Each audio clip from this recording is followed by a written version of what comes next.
in my blog, I gave some tips around things like keeping a routine, things like packing lunch boxes every day for the kids so they have their food supply for the day, adjusting your work schedule where possible to line up with the kids' routine, and also things like just getting plenty of sleep. We all know what kids are like when they don't get enough sleep. They struggle to concentrate and they can get stroppy, and so can I, quite frankly, too. So I think plenty of sleep is really definitely a key to having a smoother day the next day. I think for me, there are a couple of things that I'm finding are really important. The first is just being prepared. And I know that sounds really simple, but it can make all the difference, because I think working remotely, the hardest thing is all the interruptions. So I've got 3 kids, so it's constantly, mum, where's this? Mum, where's that? I'm hungry, all those sorts of interruptions that can happen all day long. So I think trying to reduce those interruptions as much as possible is the key. So just being really prepared. So I spend the night before having a look at what my kids will be doing as part of school the next day, and I try and preempt what they might need. So all the things like, the headphones, the paper, the scissors, all that sort of stuff, and making sure everything's labelled so they can't fight over those things during the day either. They know whose is whose. So just having those things at their fingertips, so it just reduces those interruptions that happen throughout the day. Don't fall into the trap of comparing yourself to anybody else. I think it's so easy to do. My daughters will come up to me quite often and say, oh, so-and-so's doing this, or so-and-so's mum's doing this. And it's quite easy to sort of think, oh my goodness, I'm not doing that. Why am I not doing that? And to sort of, the mum guilt sort of rears its head, and you think, oh my goodness, am I not doing enough with my kids? Are they going to be behind when they go back to school? And don't do it. Don't fall into that trap, because it's not useful. And you know your kids best, you know your family situation best. So do what works best for your kids and for yourself, and don't fall into the trap of comparing yourself with anybody else. My children, they all have to jump on WebEx at the same time at 9:30 in the morning. All 3 of them on their iPads trying to get into the classrooms can be a bit of a task. So I have now changed my day so that I don't start now until 10:30 every morning, to try and work around that. So I'm there in the morning with them when they have their classroom catch-ups. So I sort of run from one to the other to sort of listen in and try and get all the points that are happening, and then I can set them up for the day. My son and I have so much more quality time together, and I'm able to hold more space for him if he has questions he wants to ask me, or schoolwork he needs help with.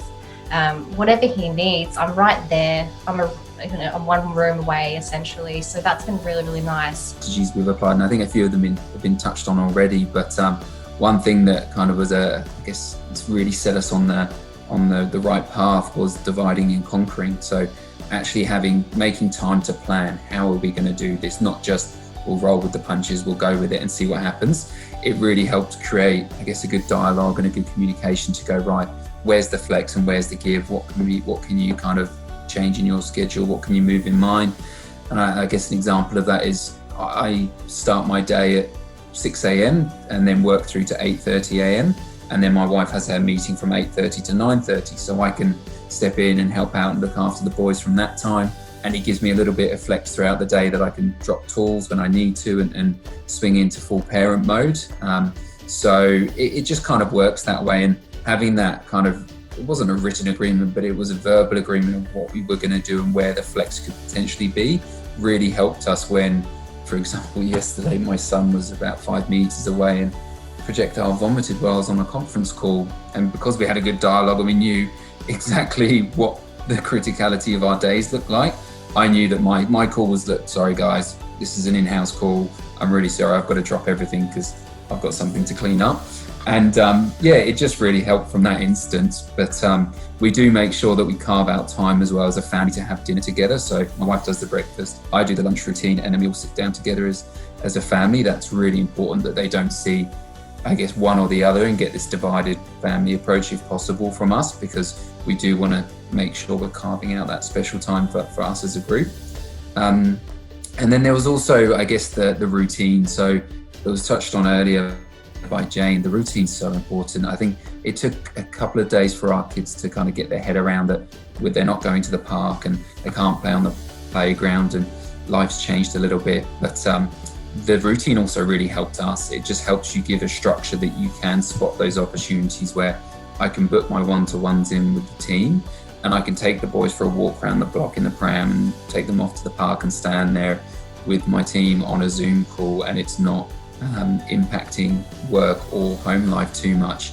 That really has set us up quite well for success. And then you can also schedule in afterwards that you can, after they've gone to bed, I can jump onto anything that's urgent or critical. But my word of advice or kind of caution there is make sure you have strict cut-off time. Because you're at home, there's a danger that you can always work because your work's at home now. Everyone's at home. So you've got to have those really clear start and finish times. And when it creeps outside of that, you need to start being really ruthless with what is critical, what needs to happen, and what can I reprioritize.